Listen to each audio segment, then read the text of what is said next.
मण्डलधरणिधरमण्डलाखण्डलस्य निखिलसुरासुरवन्दितवराह क्षेत्रविभूषणस्य शेषाचल गरुडाचल वृषभाचल नारायणाचलाञ्जनाचलादिशिखरिमालाकुलस्य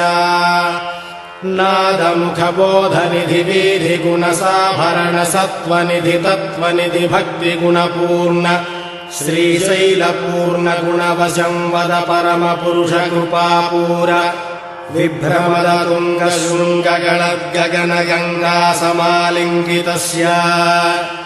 सीमातिगगुणरामानुजमुनिनामाङ्कित बहुभूमाश्रयसुरधामालयवनरामायत वनसीमापरिवृत विशङ्कटतट निरन्तर विजृम्भित भक्तिरस निर्झरानन्तार्याहार्य